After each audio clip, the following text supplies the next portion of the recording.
Hi guys, my name is Alec Lehrman and I am here to do a tutorial on George Benson picking technique.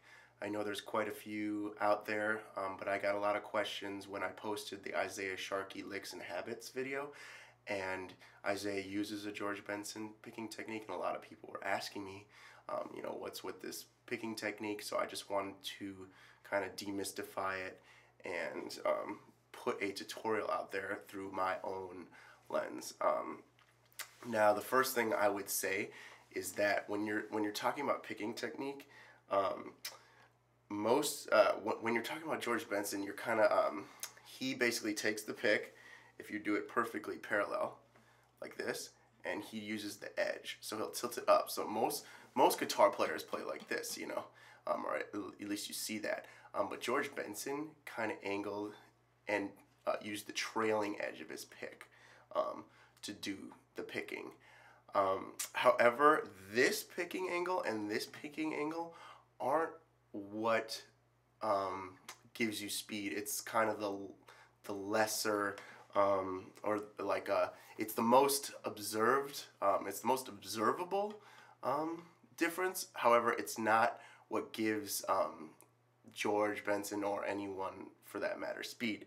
The key angle is not this angle, whether or not you're playing this way or this way.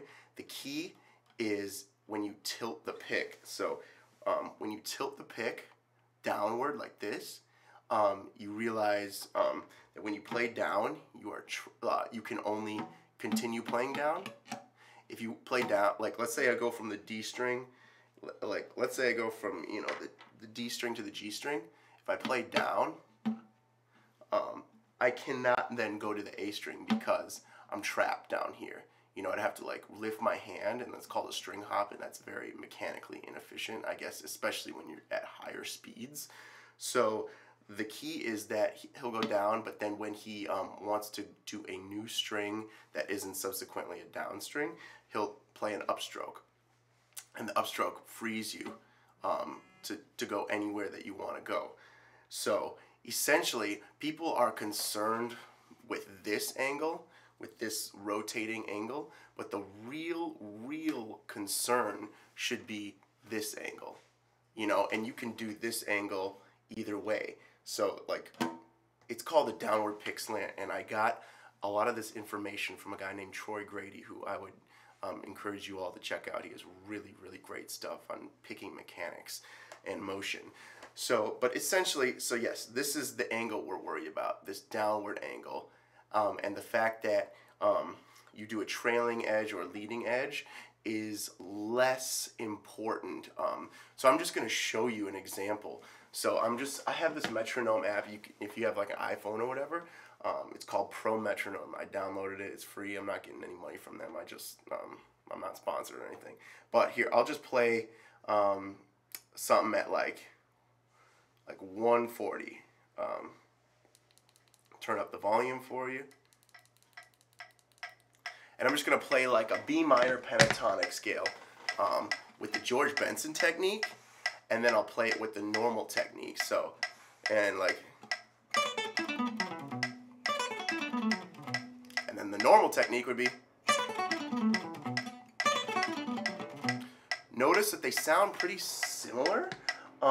And the reason I'm able to do both of these, and I could keep increasing speed, I just thought 140 was a moderate tempo, but the key is not this way or this way.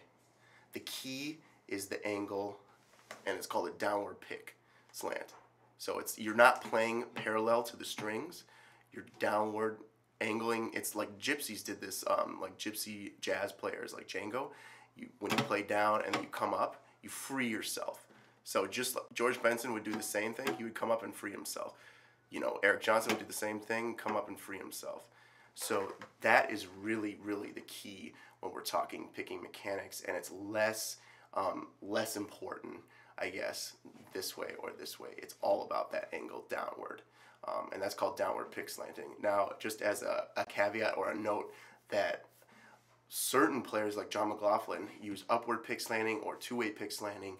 And if you guys are kind of interested in this whole like mechanical realm, I can do videos, but also this guy named Troy Grady does a bunch of great, very, very thorough breakdowns of all like picking mechanics. He tends to focus on, you know, like the shredders of the 80s, but he does, some of his recent videos have focused on, you know, great players like gypsy players, or Martin Miller, who is a German fusion player.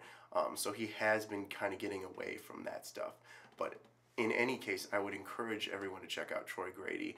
But if you have any further questions, I would love, you know, your comments or any type of feedback from you guys, just to try to make these videos better. So once again, thank you so much. Please like, comment, and subscribe to my videos. Thank you guys. I'll catch you next time.